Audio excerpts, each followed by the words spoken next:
আমার কই মাছ রান্নাটা দেখেছি। এখন আমি একটা কই মাছ ডাঁটা আলু ঝোল দিয়ে খাচ্ছি ইনশাল্লাহ। আল্লাহ সুবহানাল্লাহ তাআলা আমাকে রিজিকে এটাই আজকে লিখেছে। কিছুটা এখানে ধনেপাতা ভর্তা নিয়েছি, ভাত নিয়েছি। আমি আবার কাঁচা ধনেপাতাটা খুব স্মেলটা পছন্দ করি। এটা আবার স্বাস্থ্যের জন্য, পেটের জন্য, ব্রেনের জন্য, সব কিছুর জন্য উপকারী কাঁচা ধনেপাতা।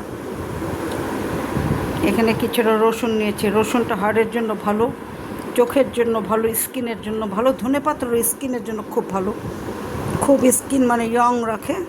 এই আর কি। আমি এখন খাবো, ঠিক আছে।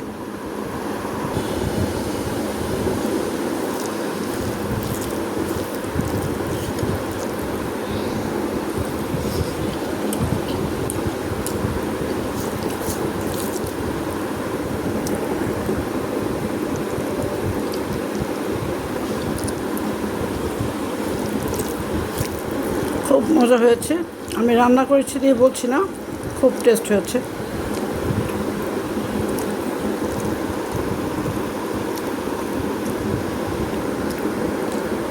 ঠিক আছে, বিদায় নিচ্ছি।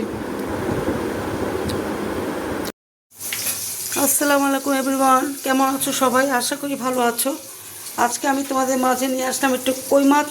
আমি তোমাদেরকে অনেক আপলোড করেছি, আজকে একটু ডাঁটা দিয়ে রান্না করছি। যেখানে বেশ কিছু ডাঁটা নিয়েছি, খুব কচি ডাঁটাগুলো তাজা। কিছু আলু কেটে নিয়েছি ডাঁটার সাইজ মতো করে। কিছু পেঁয়াজ নিয়েছি। এখানে 1 টিস্পুন হলুদের গুঁড়ো, ঝালটা টেস্ট বুঝে আমি 1/2 টিস্পুন দিয়েছি। যে যেরকম ঝাল খাও। 1 টিস্পুন জিরের গুঁড়ো, ভরা বাড়া 1 টেবিল চামচ রসুন পেস্ট। রসুন পেস্টটা আমি সবসময় বেশি দিই, কারণ রসুন পেস্টটা তোমার তরকারিটা খুব একটু ইয়ামি করে। ঘরে কিছু মাছ, কই মাছ কিছু সবাই আবার ঘরে ভাজা খায়, ওদের জন্য ভাজা করে নিয়েছি। আমি আবার ভাজা খাই না, আমার জন্য আবার কাঁচা রেখেছি।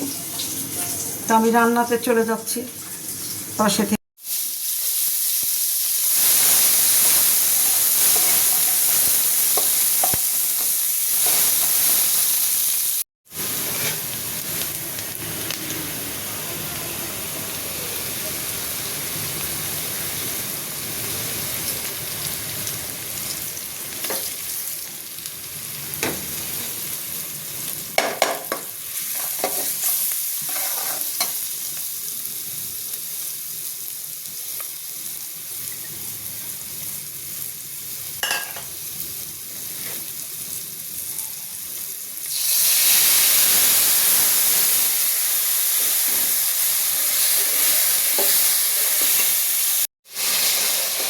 বেশ করে সটে করে নিয়েছি।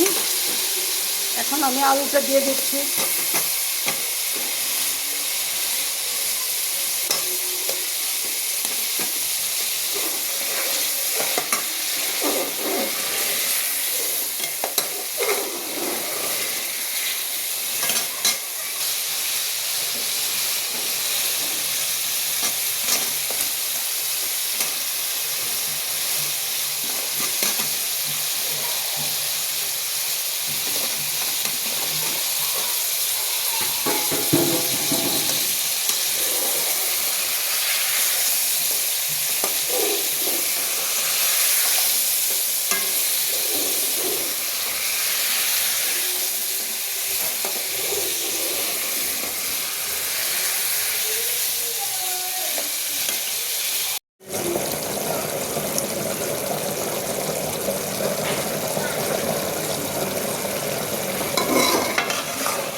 আমার আলু ডাঁটা অলমোস্ট সিদ্ধ হয়ে গেছে।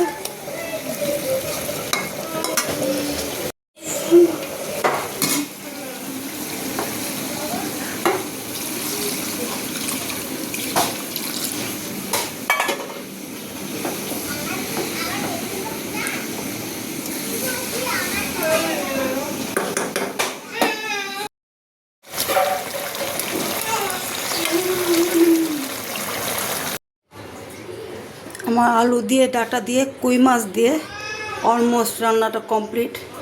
খুব ইয়ামি একটা স্মেল আসছে। গরম ভাতে নাগার সাথে খেতে লাগবে জবরদস্ত। ঠিক এভাবে যা যা ইনগ্রিডিয়েন্টস দিয়েছি এভাবে রান্না করে খাও। আমি তোমাদেরকে কথা দিচ্ছি, খেয়ে তোমাদের অপছন্দ হবে না। তারপরেই তো তোমরা আমাকে লাইক, কমেন্ট, শেয়ার, সাবস্ক্রাইব করবে। Follow me, subscribe me please. আমি সিদ্ধান্তের সাথে, নিষ্ঠার সাথে, মেহনতের সাথে কাজগুলি করছি। আশা করি তোমরা আমাকে সাপোর্ট দিবে। সবচেয়ে বড় সাপোর্ট আমার আল্লাহ তাআলা, সুবহান আল্লাহ তাআলা, তারপরে তোমরা। ঠিক আছে, আবার একটা রেসিপি নিয়ে চলে আসবো। এটা তোমাদের মাঝে আপলোড করে দেবো ইনশাল্লাহ।